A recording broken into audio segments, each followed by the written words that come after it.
There's a striking photograph taken of a ceremony in Hanoi, Vietnam in 1953. A gust of wind entangled the American and Vietnamese flags, just as the winds of war were shortly to bitterly entangle the fates of the two nations. You were there. As They didn't have the camera on. Have you seen this picture? It's really a strike.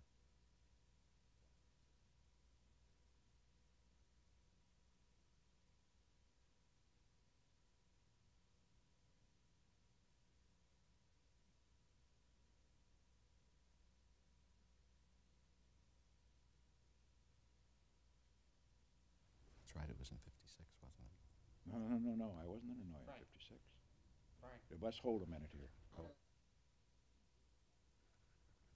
All right, well, we don't care. You think this is Hanoi? You're sure it's Hanoi? And not Saigon? Let's do Saigon. I think you better say Saigon. You see, if it's the Vietnamese flag, it would not be Hanoi. It would be the French flag. Yes. The tricolor. So I would say this is 56. That's right. 'Cause And that's Saigon. after we were in, too, and that'll make the answer shorter. Okay, all set?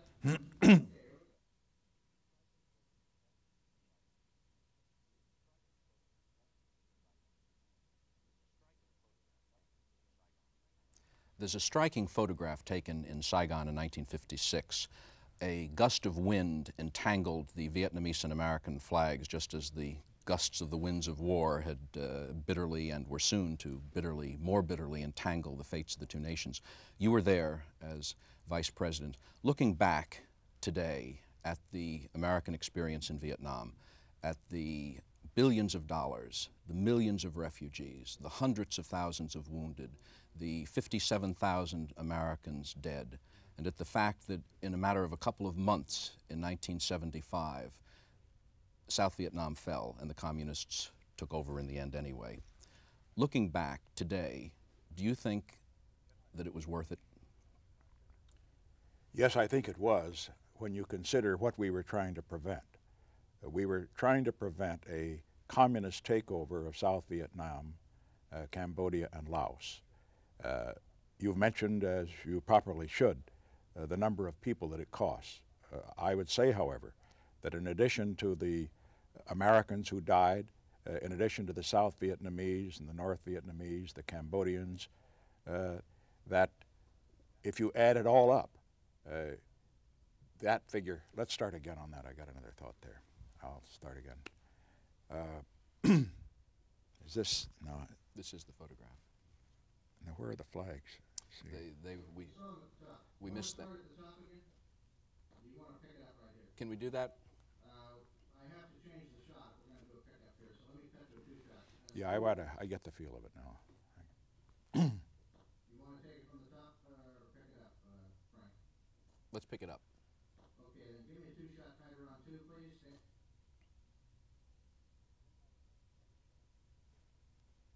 No, you want me to start? Or are you going to ask the question again? You can. Yes, I would have to say that wait a minute. Yes, I believe it was. It is true the cost was enormous for us, for the South Vietnamese, for the North Vietnamese, the Cambodians, and the Laotians in terms of lives lost. But what we were trying to do was to prevent a communist takeover of those countries. And when we see what has happened since the communists have taken over, 3 million, for example, estimated killed and starved to death in Cambodia alone, that is far more than the total casualties, civilian and military, suffered by all those in Vietnam. That was worth fighting against. The tragedy is that we lost it in the end. Our subject in this conversation with former President Richard Nixon is the American involvement and the war in Vietnam. The American involvement in Vietnam began seriously under President Eisenhower. You were the vice president then. Why did we go into Vietnam in the first place? Well, first, let's get the history a little more accurately. The American involvement in Vietnam began before President Eisenhower came in 1953. In 1949 and 50 and 51, the Truman administration recognizing very properly that what happened in Vietnam would affect us all over Asia, made a major commitment to Vietnam, to the French in Vietnam. And by the time that President Eisenhower came in, 1/3 of the cost of the French in Vietnam was being borne by the United States. President Eisenhower continued the program which President Truman had initiated. You visited Vietnam in 1953 before the American involvement had begun seriously and before we had become involved in the war that the French were still fighting. In fact, you not only visited Saigon, but you visited Hanoi. What were your impressions in those last halcyon days of the cities, the country, and the people of Vietnam? Well, as you've already implied, this was a time when the French were still in Vietnam. And it was interesting to see what they had done right and what they, in my opinion, had done wrong.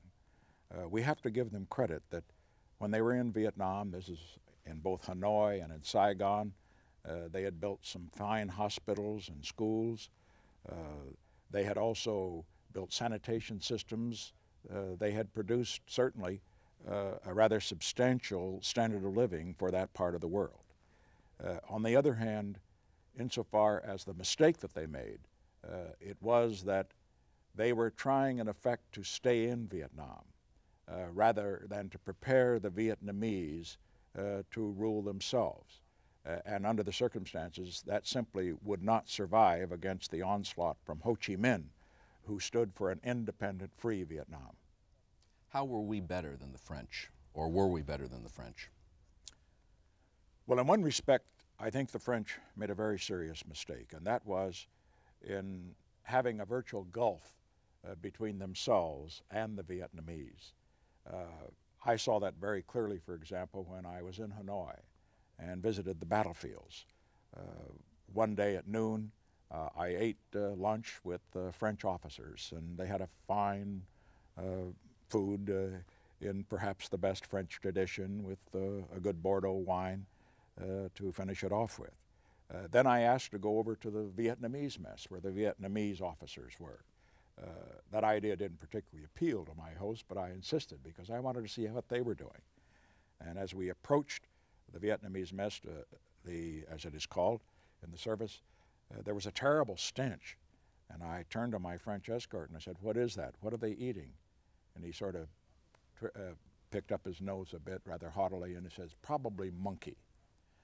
Now, that little story indicates their attitude toward the Vietnamese. Not that they all had that, but it was one where they were superior, where they were not building up the morale, the dignity, and so forth, which was essential if the Vietnamese were ever to govern themselves and to carry the fight alone.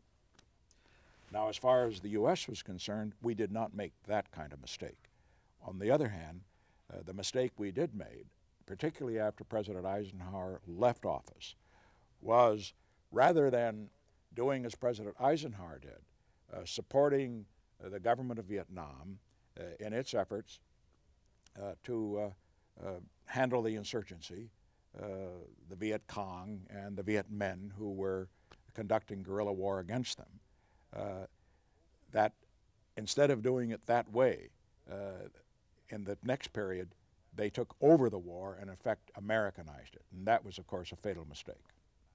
When President Eisenhower left office, there were roughly 1,000 American troops. Under President Kennedy, the number substantially increased. Why and how did that happen?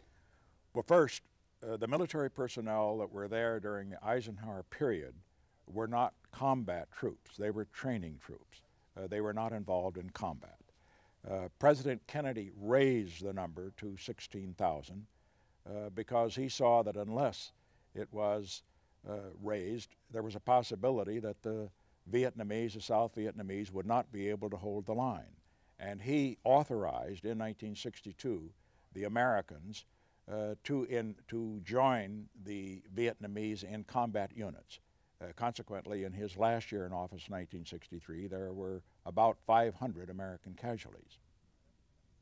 On November 2nd, 1963, American newspapers carried the headlines about the overthrow of President Diem in South Vietnam.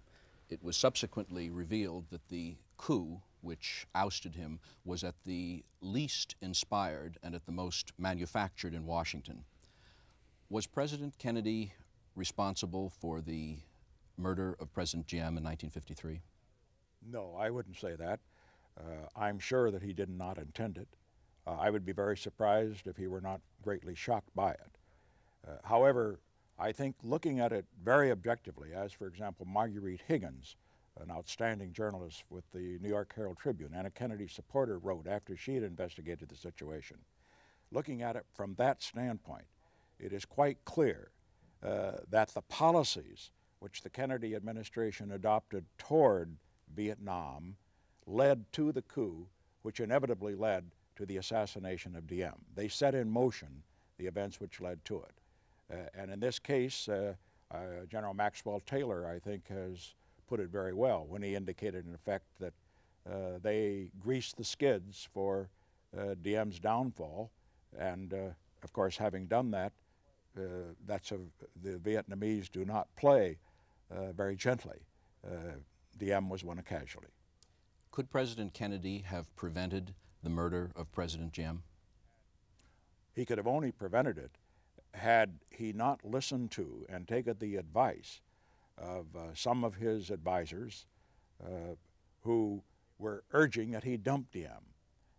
They were urging that he dump Diem for the reason that they believed that Diem was corrupt and that also he was too much of a dictator. They didn't recognize that the choice was not between Diem and somebody better, but between Diem and somebody much worse. And so he took that advice. That was a very great mistake, and I'm sure that he regretted it, because President Kennedy, I am confident, would not have ordered or approved the assassination of Diem. President Kennedy and the Kennedy administration denied any complicity, more than any complicity, any involvement in or any encouragement of or any knowledge of the Diem coup. Does that mean that they weren't telling the truth when they said that? Well, I won't get into whether or not they deliberately misled on that particular point. However, the facts would indicate, the facts from people who were there, that there isn't any question, but they set in motion the events which led to the assassination of Diem. Let me make the point very clear. We have to understand that the Vietnamese military depended on the United States for support. Without our support, they would be unable to carry on the activities that they were engaged in trying to prevent the communist takeover.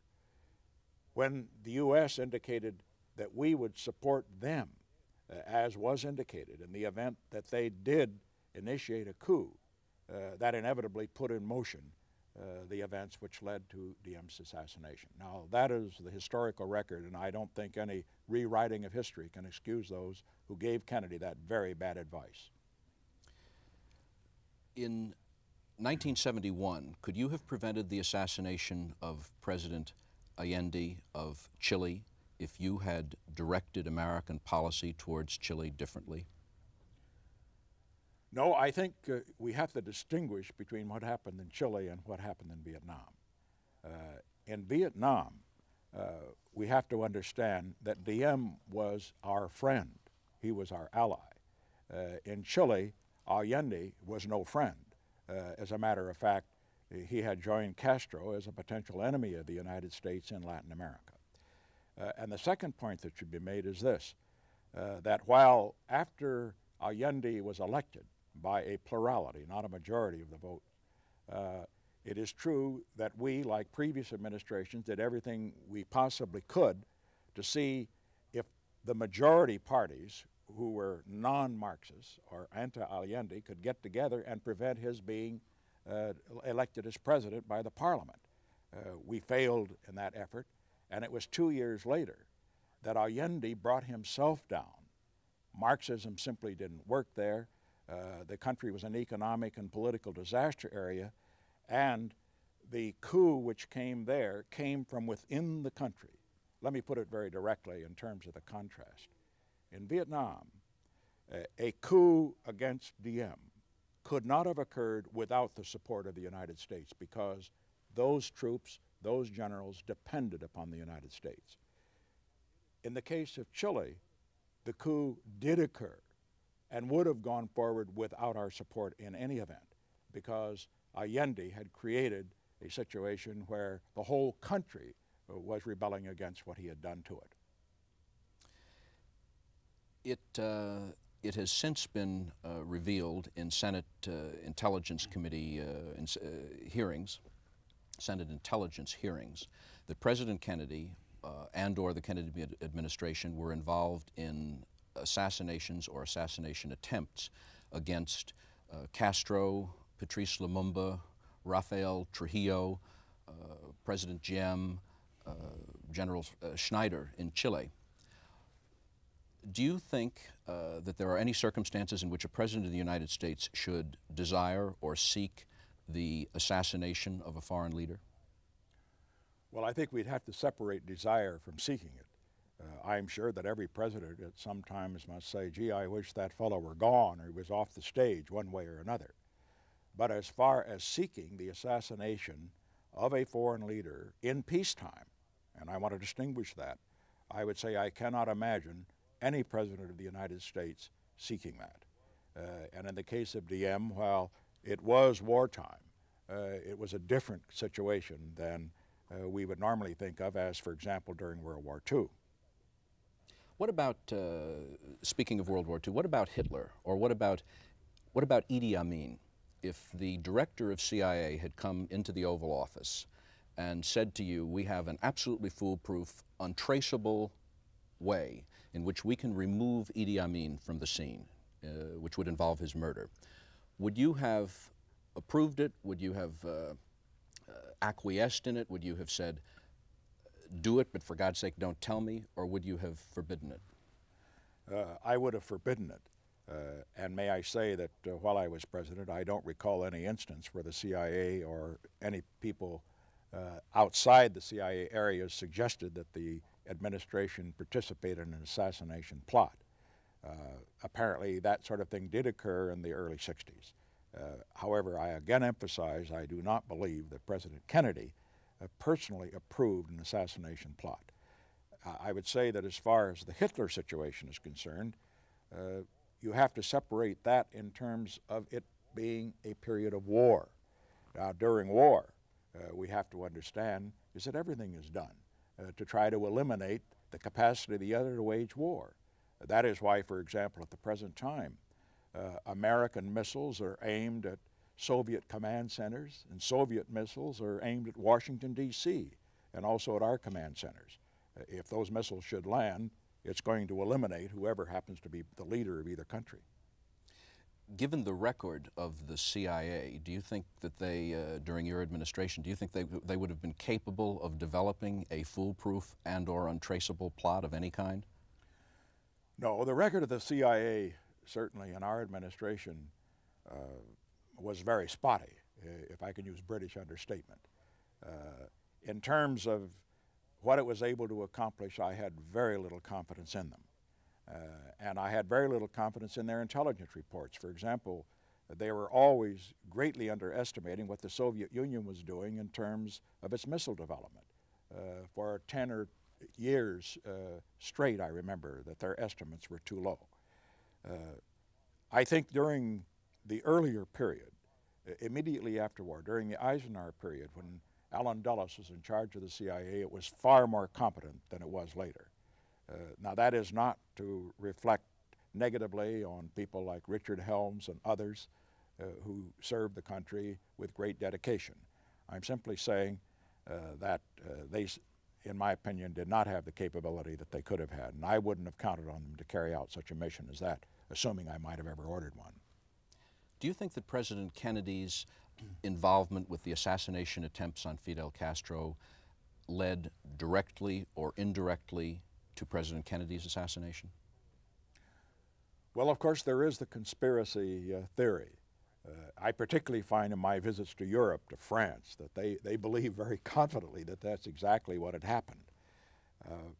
It could have happened in view of the fact that Oswald, of course, had been to Cuba, and it is one theory that I think you could make a case for. My guess is it probably did not happen that way. After studying it at considerable length, I believe that Oswald was acting alone. Do you think that Bulgarian intelligence was behind the assassination attempt on Pope John Paul II? Possible. And it's also possible, of course, as some have suggested, that if Bulgarian intelligence, or KGB, was behind the assassination attempt, that the Soviet intelligence KGB had to know about it, and that Andropov, who was, of course, in Soviet intelligence and had been the head of the KGB, had to know about it. I would only say, in respect to Andropov at least, I think he's perfectly capable of that, but I think he's too intelligent to have been involved in it.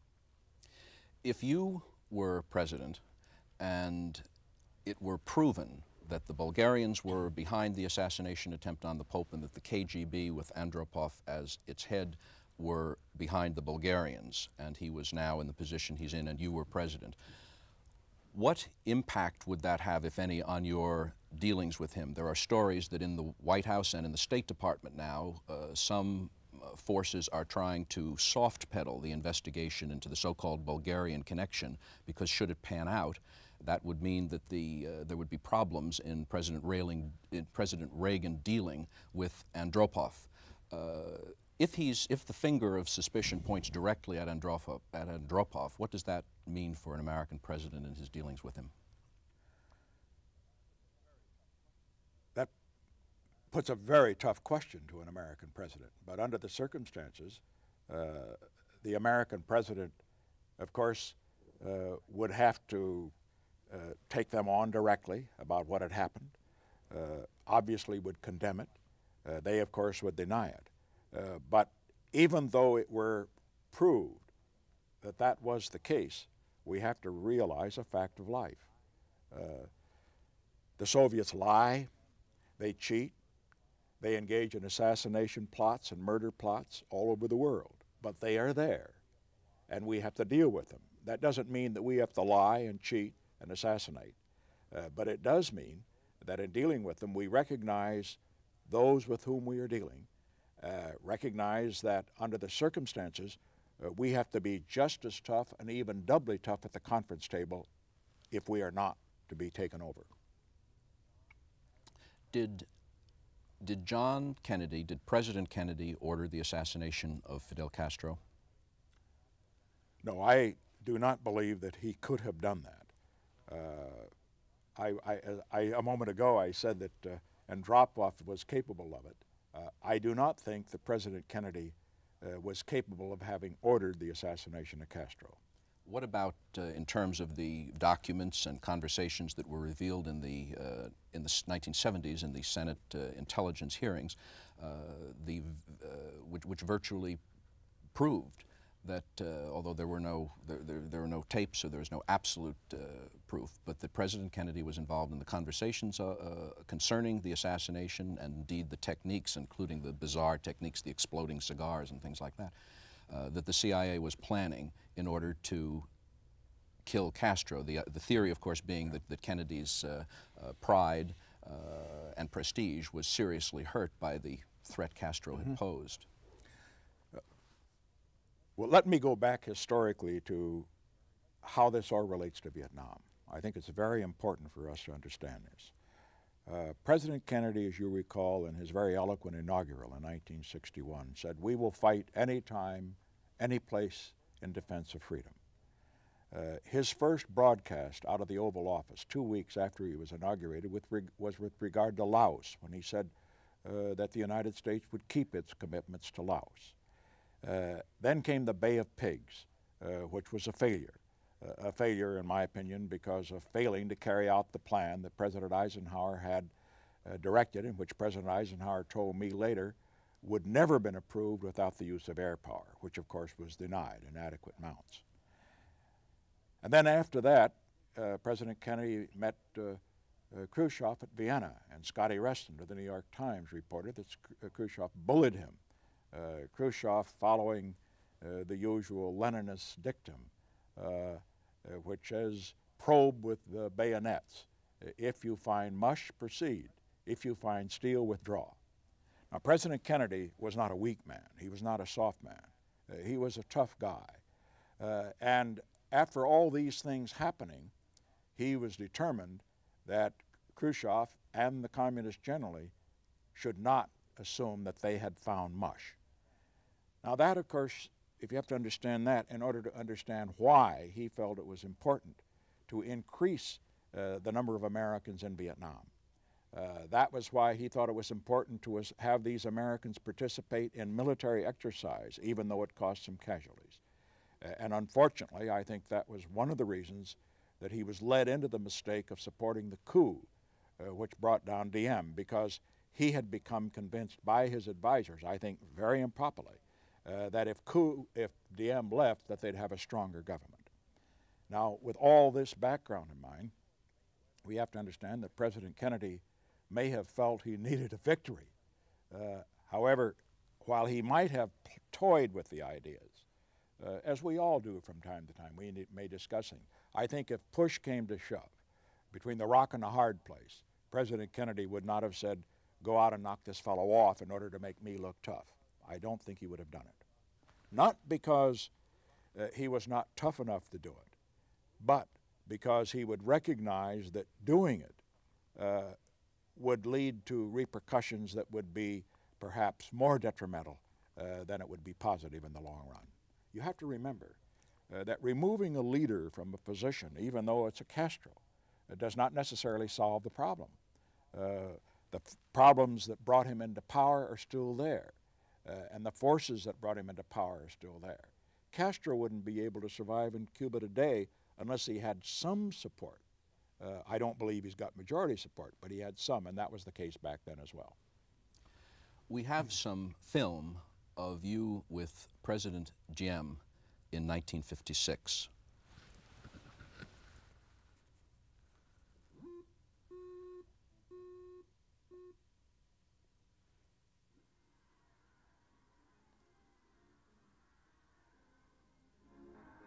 The two leaders conferred for an hour and a half.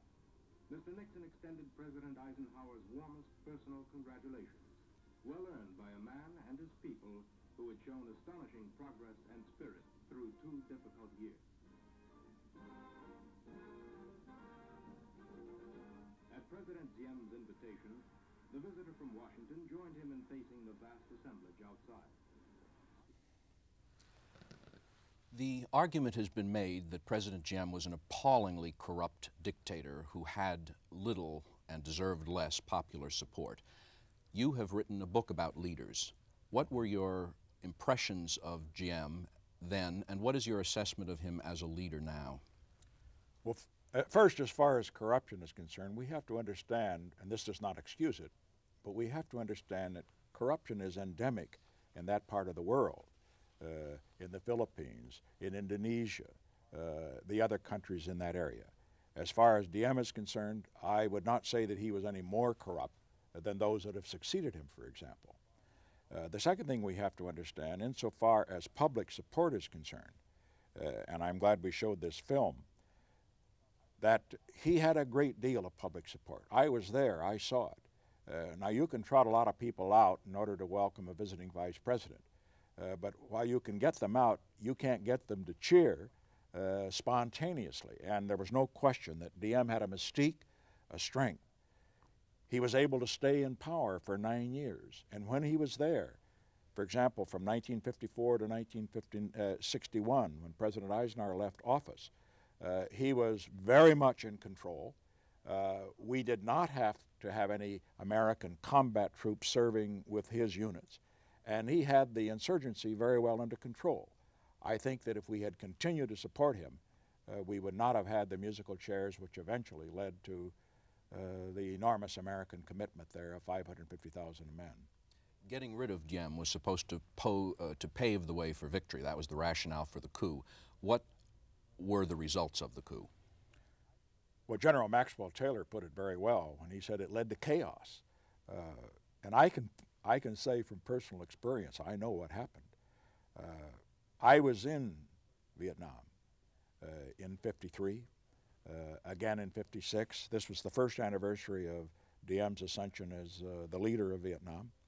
And then I was there in 1963, 1964, 1960, I'm sorry. I was there again in 1964, 65, 66, and 67, 4 times in the 60s. Each time there was a new leader. 1964 it was big men. I don't remember who was there in 1965. I don't recall who was there in 1966. I think it was Key. 1967 it was finally Thieu. And that meant the weak leadership that you had meant that the South Vietnamese simply didn't develop the capability of fighting this war themselves. It also required an enormous American commitment, which would not have been necessary had we had a strong leader like Diem in charge who could have developed the capability of his own people to defend themselves. In 1963, when Lyndon Johnson inherited the Vietnam War, there were 16,000 American troops there. 5 years later, in 1968, there were more than 500,000 American troops. How did that happen? Well, it happened because the North Vietnamese, who incidentally going clear back to 1961, had stimulated, inspired, and controlled the Viet Cong in the South, despite the fact that they always denied that that was the case. The North Vietnamese were able to launch very, very effective attacks using the Viet Cong as well against the existing governments in South Vietnam. As a result of the commitment of 16,000 we already had there, President Johnson felt that we at least had to defend them. He didn't want to withdraw and have the whole situation collapse, and he had to escalate the number we had there because the enemy was escalating its attacks. And at the same time, we were not doing a good enough job, in my opinion, of preparing the South Vietnamese to do the fighting on their own. Let me explain how it happened, in my opinion. I go clear back to the Korean War. I remember hearing American military people telling me in 1949 and 50, the rocks won't fight. The rocks can't fight. And they could fight. The South Korean Army today is one of the best armies in the world. But Americans usually are a very impatient people. We believe we know what's best. We believe we can do it faster and quicker. And so we move in and take over. And Key, Vice President Key, General Key, or Marshal Key as we used to call him in Vietnam, put it very well when he said that what the United States did was in effect to steal their war or take it over. And that was the mistake.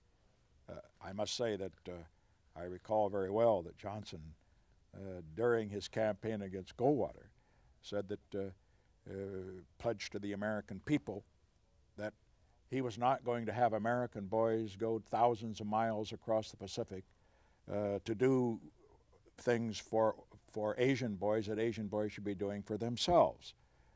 And later on, President Johnson, of course, had to eat those words.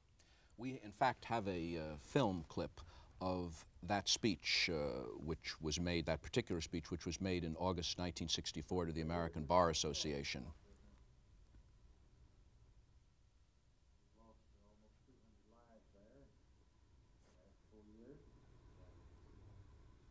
We should come home.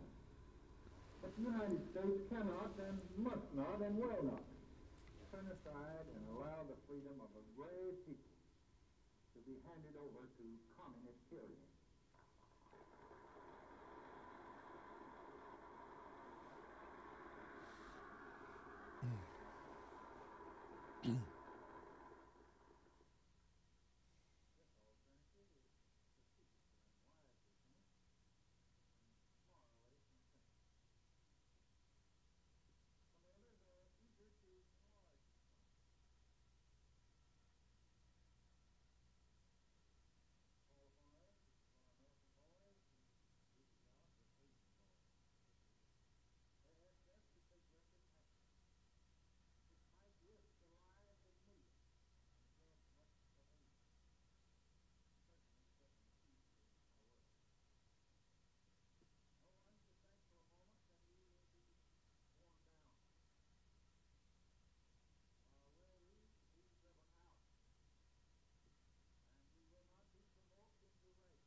It's chilling as late as 1964 to hear President Johnson talk about 200 American lives lost in Vietnam. And that would be about 10,000 casualties when you consider the wounded. The wounded. Did Lyndon Johnson lie to the American people about our involvement or about his intentions regarding our involvement in the war in Vietnam? No, not consciously, not in my opinion. I think Lyndon Johnson believed, as sometimes we all like to do, what he wanted to believe. He wanted desperately to believe that this war could be fought on the basis of gradual escalation. He wanted desperately to believe that it was possible to have his great society and a war at the same time. He was without question a man of peace. On the other hand, he, I think, rationalized himself into believing that the war was going much better than it was ever going. And he rationalized into believing that his way of conducting it, which was the worst of both worlds, neither going all in or all out, was not working. I asked you whether President Johnson lied. Let me put it another way. Given all the good intentions he had and all the things he was weighing in his mind, when he talked to the American people and to Congress about our involvement in Vietnam, did he always tell the truth? Well, that's another way of saying, did he lie? And when we say, did he tell the truth, certainly what he said was not true. But when you say, did he lie, did he deliberately get up there and say, I know this is not true and I'm saying something else? No, I don't think Lyndon Johnson did that. He was a very practical man, very earthy, and despite some of the rather negative things that have been written about him, a patriotic man. He wanted to do what was right. He was a peace-loving man. I think in this case, he wanted so desperately to believe that things were going well, so desperately believe that what he was doing would bring a peace, and also a peace not at the cost of surrender to the forces of the communists. He wanted so desperately believe that when he said it, he did not think that he was lying. It happened, however, that what he said, that his optimistic reports about how well the war was going, his optimistic statements to the effect that we were not going to commit more American boys to do the fighting that should be done by Asian boys. All of these things, of course, I think did not happen to be true. But I don't believe that Lyndon Johnson deliberately was lying. Does not telling the truth at all times come with the job of being president? Well, when you ask, did Lyndon Johnson lie about our involvement in Vietnam, let me put it in historical context. He didn't lie any more than Franklin D. Roosevelt lied.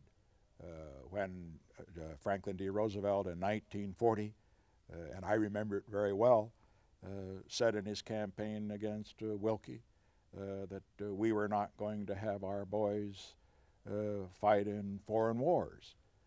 Now, Roosevelt at that time, all the records have since shown, was very deliberately and passionately working to get the United States into the war in Europe, because he recognized it, and in retrospect, I think very properly, that we had to do so, that we could not allow Hitler to overrun Europe without it having been a great threat to the United States in the long run.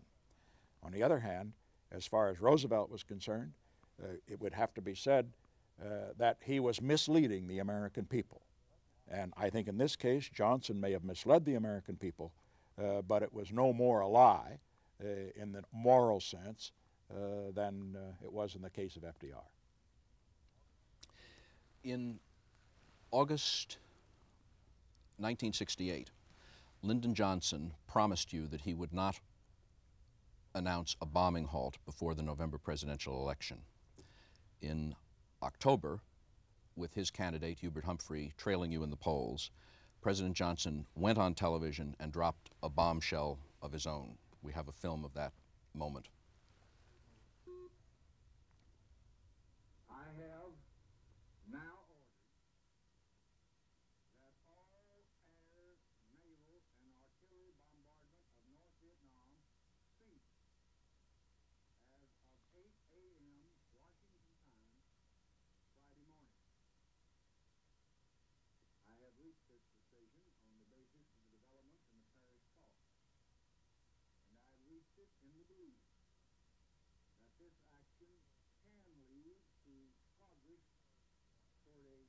settlement of the Vietnamese War. In your memoirs, you wrote, announcing the halt so close to the election was utterly callous if politically calculated, and utterly naive if sincere. Which was it, callous or naive? Well, I don't think that you could ever say that Lyndon Johnson was naive. He used to know pretty much what he was doing at all time, and he was a consummate politician. I would have to say in retrospect that he was motivated to a certain extent, I'm sure, by political considerations. And he was egged on, ironically, by some of his advisors who were more violently anti-Nixon than he was. I don't mean that he wasn't pro-Humphrey, but I mean that as far as some of his advisors were concerned, people like Clark Clifford and George Ball and Averell Harriman, they egged him on to make this kind of announcement before the election, having in mind the fact that it could tip the scales in Humphrey's favor. I think under the circumstances, as one of the newspaper articles wrote, one of the newspaper reporters wrote after he heard this speech, it happened to be very close to Halloween, and he said that last night that President Johnson had given Mr. Nixon a trick and Hubert Humphrey a treat. And that's the way it turned out. It almost won the election for Hubert Humphrey.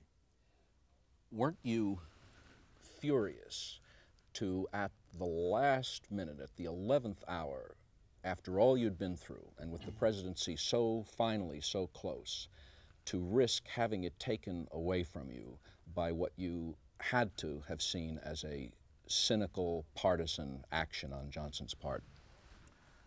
Well, before we go so far in characterizing it as being totally cynical and partisan, let us understand that Lyndon Johnson also was thinking of his place in history. He didn't want this election to go by. He didn't want to see me elected and then to bring the peace that he was unable to achieve. And I think, therefore, he wanted to believe that a bombing halt would work. He later told me that it didn't, of course, and that he was misled on it by Mr. Harriman. But on the other hand, I would say that there's no question in the heat of the campaign that I was very distressed, and all of my associates were. To think that this should be pulled out of the hat right before the election at a time that it was bound to give Humphrey, as we said a moment ago, a treat and give me a trick, which would defeat us. Did you let him know that you were distressed? I let him know actually through my associates. I had others call him or his advisors and let them know that we were quite disturbed. He was very sensitive about it, incidentally.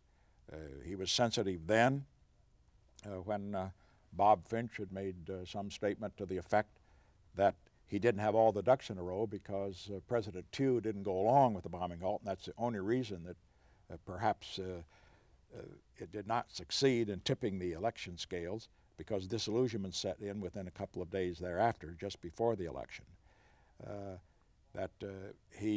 I talked to him on the phone, and he was violent in his criticism of Finch and what he had said. But later on, about a year later, I had breakfast with Johnson in the White House. And he said to me, he said, "I want you to know that I didn't do it for political reasons." And then I remember how vehemently he talked. You know, he was a very physical man. He sort of grabbed me by the elbow and hit the table. And he said, "You know, Harriman told me at least 12 times that he had an absolute commitment from the Russians, that they would lean on the North Vietnamese and that the North Vietnamese would negotiate seriously and reduce their attacks on the cities and their attacks in the South." And he said all the bombing halts were a mistake. That was a mistake. They were all a mistake. We never got anything but words from the other side. It's November 1968. You're president-elect. You're looking at options for Vietnam. You have been elected with or you've been given a free hand, arguably a mandate for change. The war is divisive and unpopular. Men are dying. Tew is unpopular and corrupt. Why didn't you do one of two things? either do what had to be done militarily in order to win and end the war by victory, or develop a sort of withdrawal with honor option, cut our losses, and get us the hell out of Vietnam? Well, first, you have two options. One is called the option to the right, and the other is called the option to the left. The option to the right, unfortunately, had been completely taken away from us by the bombing halt. By reason of the bombing halt, I was bound by it, even though I had not negotiated it. And so the negotiations were going on in Paris, and I sent Cabot Lodge over there to indicate how serious we were to try to find a negotiated settlement. And so as far as taking military action was concerned, I felt that that option had been taken away from us. Let me say also that while you say that I was elected with the mandate, we have to realize that both houses of the Congress were under the control of the Democrats. This was very different from the situation that President Johnson had after 1964. He had 2-to-1 majorities in both the House and the Senate. He could have done anything that he wanted in Vietnam and gotten away with it. He just provided he'd leveled with the Congress and leveled with the country. And that, in Eisenhower's opinion, and in mine too, was his great mistake, gradual escalation. And as a result, we have 500,000 in Vietnam, rather than 16,000 when he came into office, with, of course, enormous more casualties.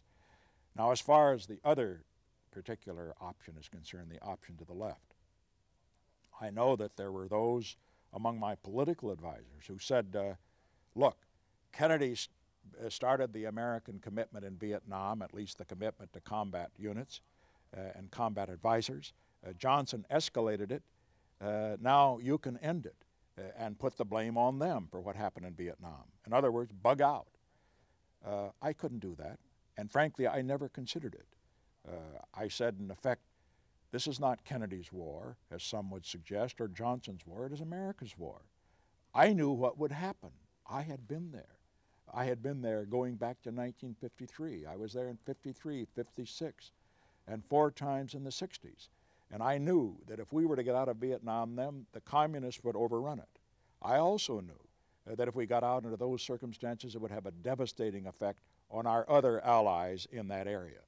The Thais, for example, the Filipinos, and so forth.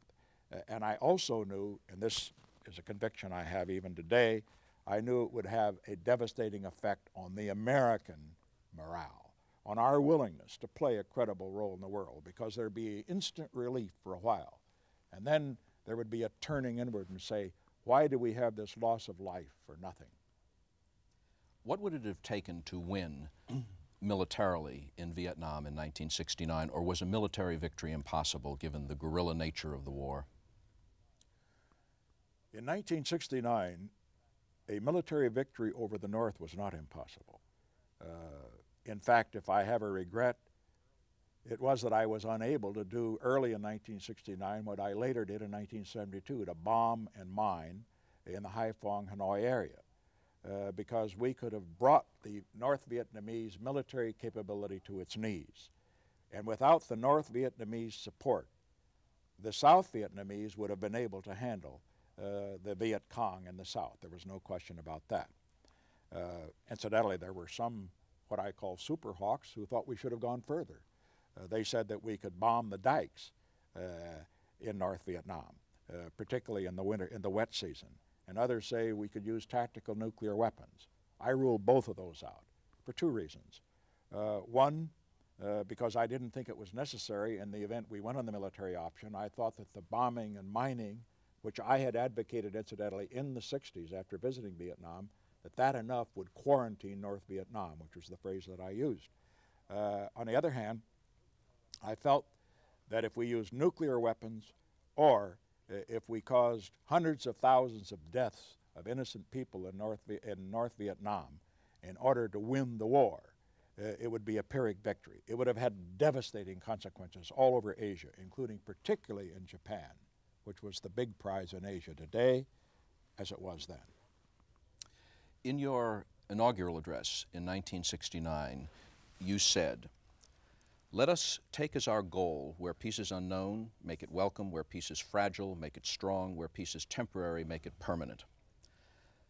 Less than 2 months later, you authorized secret bombing of neutral Cambodia.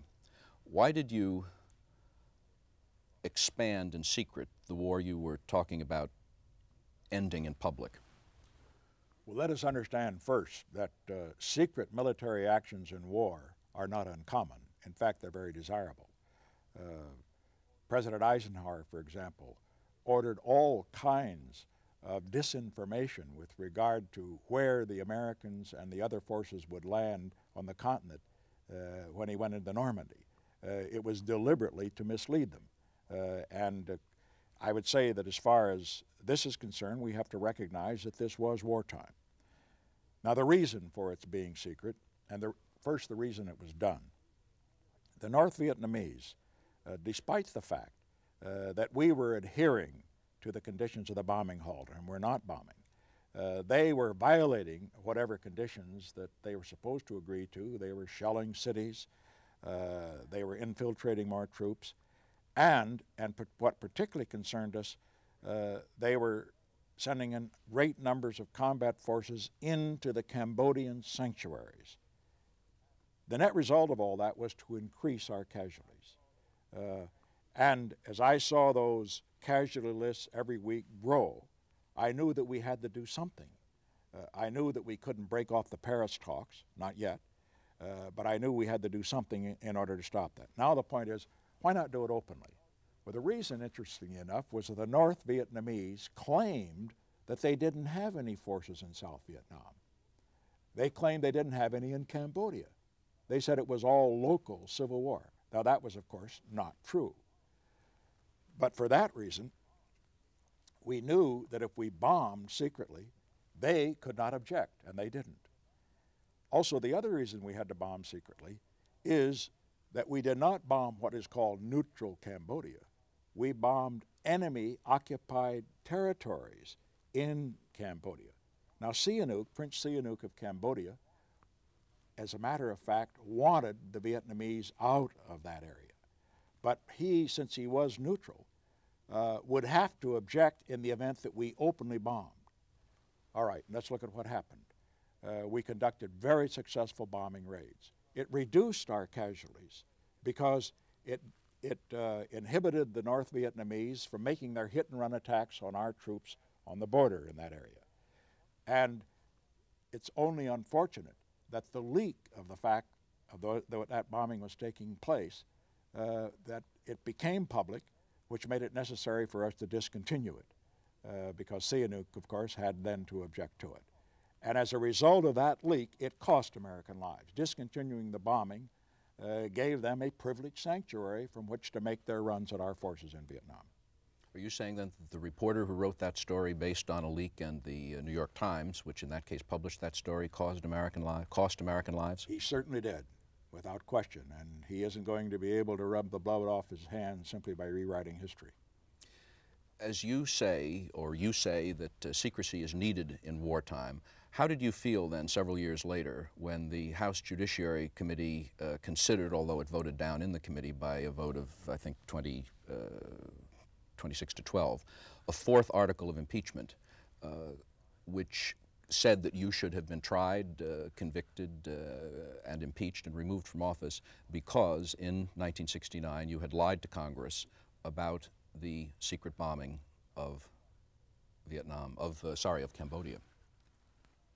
Well, first I would say that the Judiciary Committee in this instance, I think, showed some responsibility. I'm only surprised that many members of the Judiciary Committee, in view of what happened in Cambodia later, I'm only surprised that that many in the Judiciary Committee would even consider that an impeachable offense. The second point is that if the time ever comes when an American president cannot do what is necessary as Commander-in-Chief to defend the lives of American servicemen, then believe me, we'd better give up on this country. I hope that American presidents in the future will have the wisdom and the guts to do what is necessary to protect our men when we commit them to battle. If we aren't able to do that, then we shouldn't send them into battle. And that's exactly what I was doing. Almost from, as you say, almost from the start of your administration, you were plagued with a spate of leaks of classified information, and in the early months, you authorized wiretaps to be placed on members of the White House staff and on journalists. Looking back today, were those wiretaps justified? Oh yes, they were justified.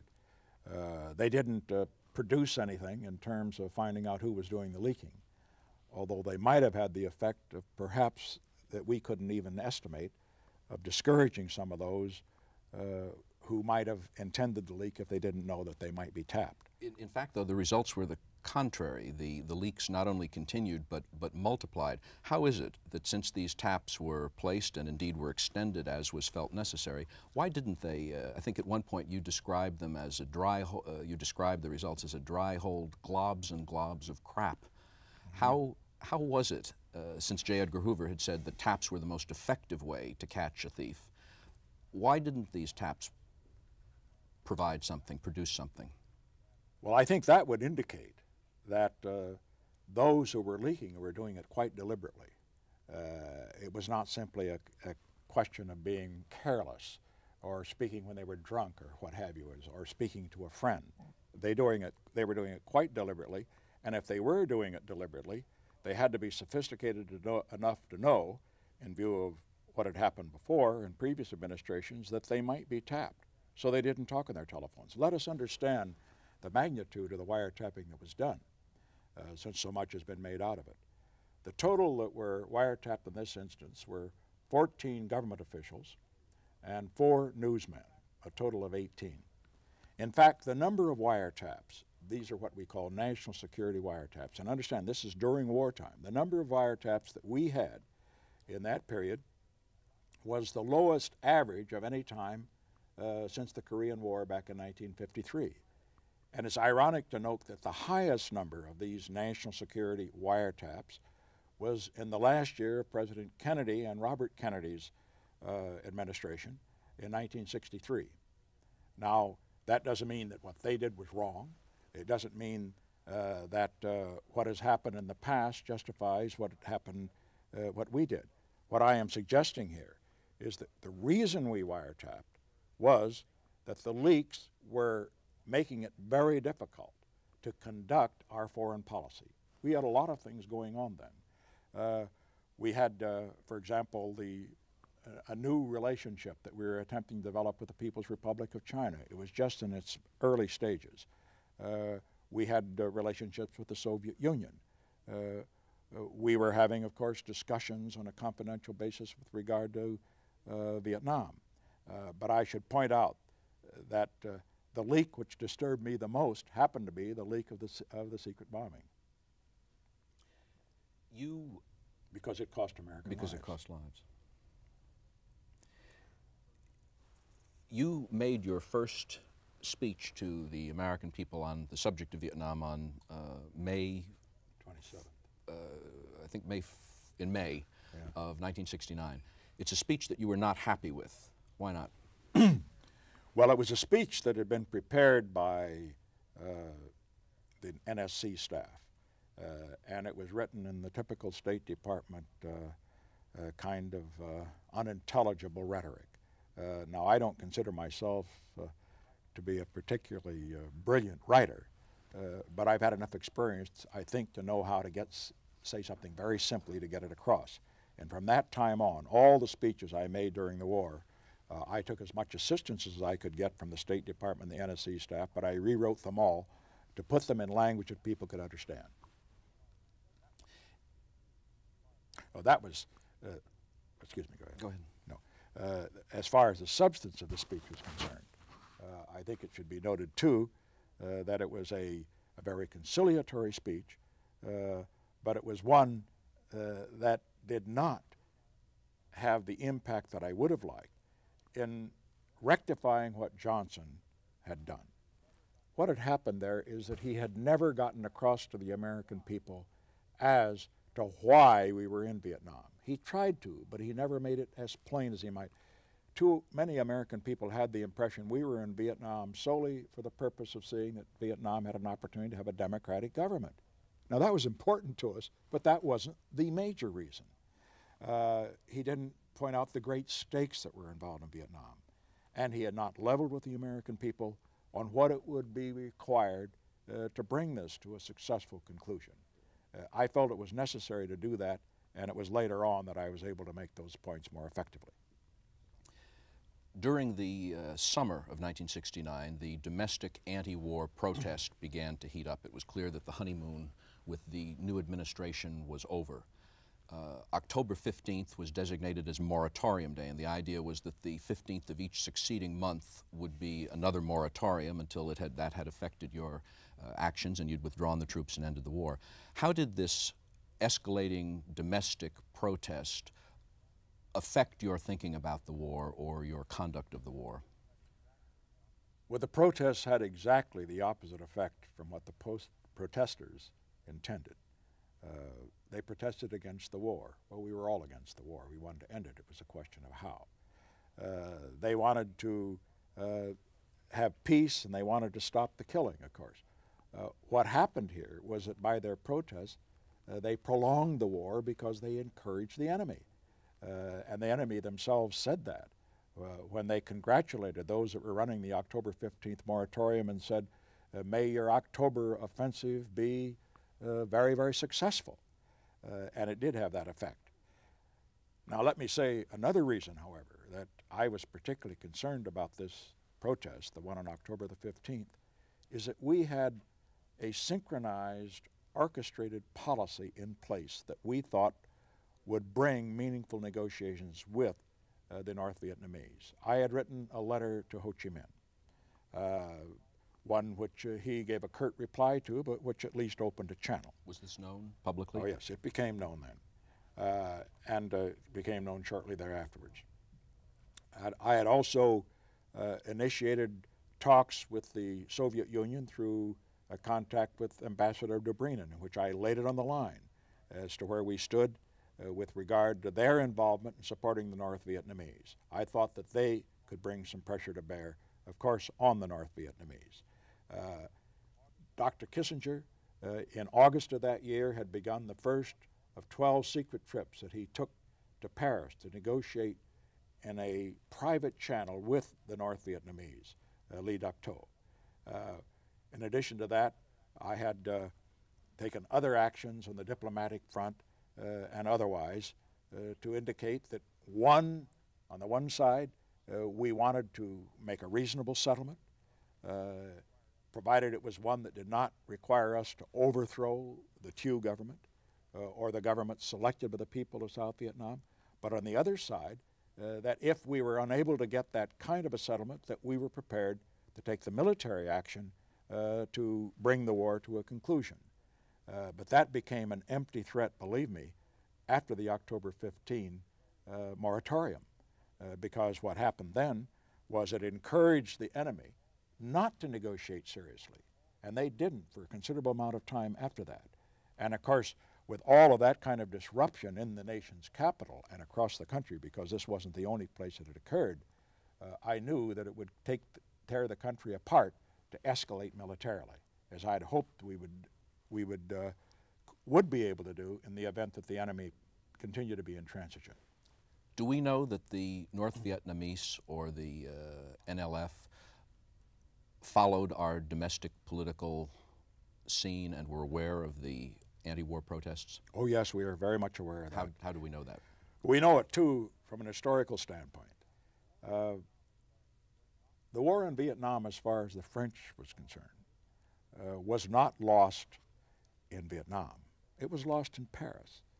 The French still, after the great loss in the Battle of Dien Bien Phu, had substantial military superiority, and they could have won it had their political base stood up in Paris.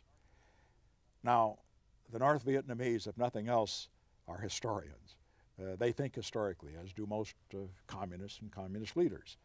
And when they saw what had happened in France, they thought the same thing could happen in the United States. They couldn't win on the battlefield in Vietnam.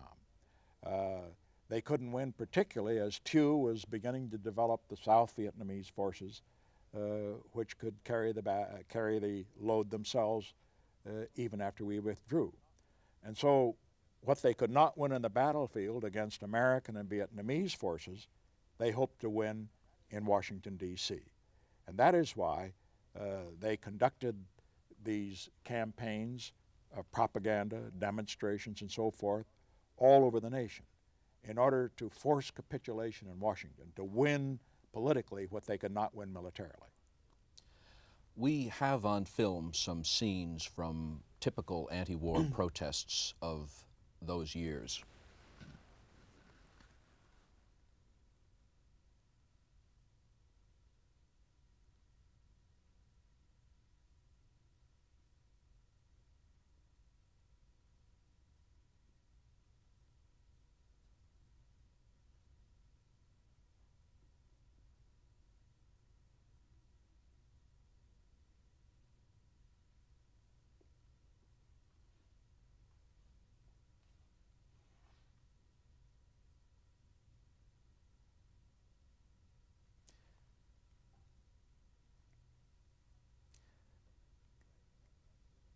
As you say, these protesters unwittingly upset the plans you had put in motion for peace.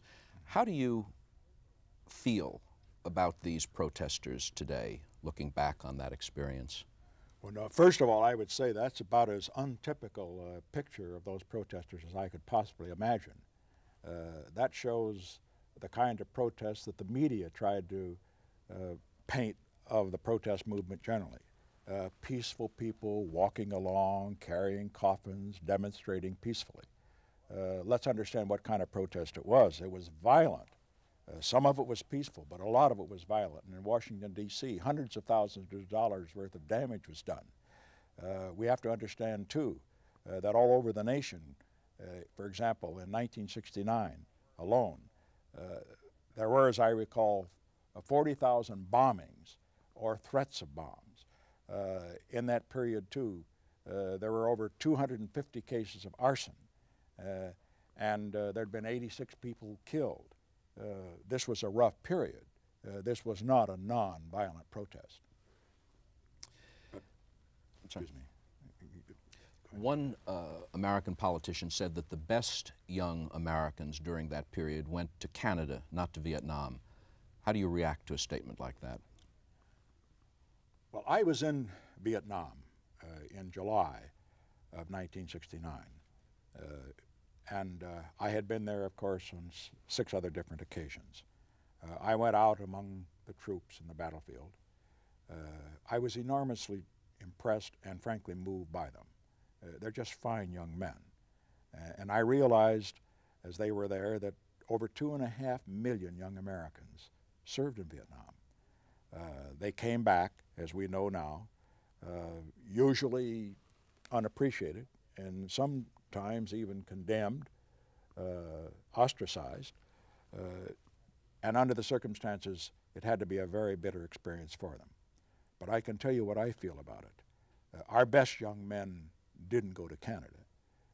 They went to Vietnam. These young fellows, most of them didn't have college educations, not because they were stupid or dumb, because probably they didn't come from families that could afford it. But they served their country, they did their job, and I feel that the country owes them what they have not received to date. That is appreciation for what they've done. How do you feel about the mindset behind a statement like, our best young men went to Canada, not to Vietnam? Well, this is what we call the higher morality. It's the idea that there are some people who are better educated than others, and certainly better educated than whoever happens to be the elected leaders of the country, who should determine what is just and what is unjust in terms of America's political and military commitments around the world. And if they determine that something is unjust or unwise, then they consider that those who protest against it, even though they violate the law, are heroes, and those who serve are really people that do not deserve our appreciation. Well, I don't accept that. We can't have a country that can be a major force for good in the world, as the United States, in my view, has been and will continue to be, if we have that kind of anarchy in the intellectual community. It's also been argued that Vietnam was a racist war on our side, to the extent that whereas middle class and upper middle class white young men were able, for various reasons, either by going to Canada or obtaining student deferments, were able to avoid service, the average soldier was black, was Hispanic, was poor, was uneducated. Is there validity to that charge? To a certain extent, yes. It wasn't intended, of course, but that's the way the draft law had been written, and under the circumstances, people could avoid service. It wasn't illegal to, by getting education and through other kind of deferments. I think in the future, of course, in the event, and I hope we don't ever have to face up to that again, that has to be modified or rectified, because it isn't right to have some people pay the price and others, frankly, have a free ride. I recall, for example, a confrontation I had in the 1970 campaign. I was in New Jersey, I believe it was, and I was going in to address a meeting of one of the political meetings in a governor's race or something up there. No, I'm sorry. This is New Jersey in 1970.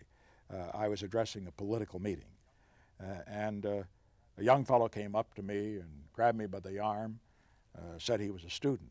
Well, I guess he was, although from his age I think he'd been in college a long time. But he said, stop this war in Vietnam. And I said, have you ever been to Vietnam? He said, no. I said, well, look, there are a lot of young people out there in Vietnam fighting so that you won't have to go.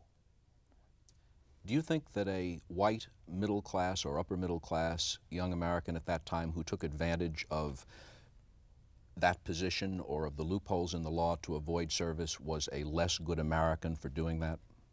No, not at all. I'm not going to sit here and judge them as they judge those who served, or as they may judge me. No, the draft law is the law, and I don't think that we have to assume that an individual isn't going to do what's in his best interest. Who wants to go out there and get his tail shot off? Who wants to take that kind of risk? Who wants to have his life interfered with? So they had a right to do that. I understand that. What I do not understand, however, is for some like that to have engaged in demonstrations, to take out, if they had a sense of guilt, their sense of guilt by attacking those who did serve, in effect, by attacking what they call an unjust war, and in effect looking down on those who were stupid enough to have not avoided service. Do you think that the communists were behind in any way the anti-war movement? Oh, there's no question that they were behind it. However, I would have to say that the anti-war movement had a life of its own. It was made up of a number of different groups. For example, there were those I just referred to, individuals who just didn't want to get shot at, and I don't blame them a bit. I understand those. And then there were some very honest pacifists, the Quakers, for example, of which I happen to be one, not a very good one. But nevertheless, they're against all wars. But there are two kinds that I don't have any use for whatever. One, there are those who got the United States into the war in Vietnam, the brightest and the best, who urged that we get in, and then had the war conducted their way, gradual escalation, and win it in economic areas rather than on the battlefield and so forth. And then once it began to go sour, they turned on Johnson and later on me and sabotaged my efforts particularly to get us out in an honorable basis.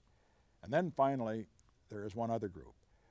These are people that were not in government, but they are what we call our better intellects in the country, in the great universities, in the foundations, most of them, of course, in the media as well, are in this category, who felt always that they, in effect, were the best thinkers about American foreign policy. They supported what we did in World War I. They supported what we did in World War II.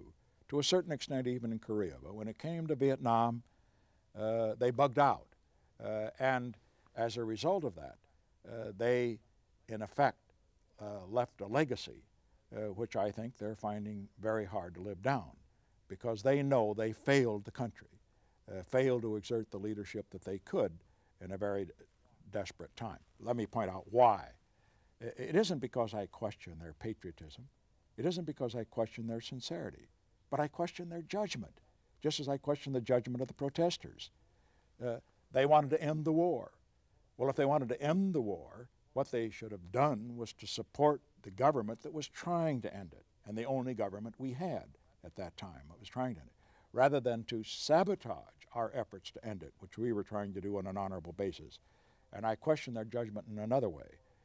When they said that the war was one that it didn't make any difference who won. History has disproved them. What has happened to Vietnam since the United States left? What has happened since the South Vietnamese, after holding on for 2 years, were denied the support they needed to resist the attack from the north? What has happened there has demonstrated that the cause that we were there, even though we may not have conducted ourselves too well in achieving it, was a just cause. We were attempting to prevent what has happened since. And I make the point again that I have made on previous occasions. More people since the fall of Vietnam and the fall of Cambodia were killed in Cambodia alone and starved to death, 2 to 3 million. Than were killed in the 25 years that the French, the Americans, and the South and North Vietnamese had fought in Vietnam. So we were on the right side. And these people in the great educational institutions, in the media, some even in the business community and the rest, that have this higher morality, they carry a great burden for bugging out on the leadership position which they should have provided here. Rather than opposing, they should have supported what we were trying to do. Your November 3rd speech was one of the most extraordinary moments of your presidency, even one of the most extraordinary moments of contemporary political history. You went on television and defined a whole new political constituency and then rallied it to do something that few thought possible, to support continued fighting of the war. We have a clip from that famous silent majority speech. So tonight, to you, the great silent majority of my fellow Americans, I ask for your support. I pledged in my campaign for the presidency to end the war in a way that we could win the peace. I have initiated a plan of action which will enable me to keep that pledge. The more support I can have from the American people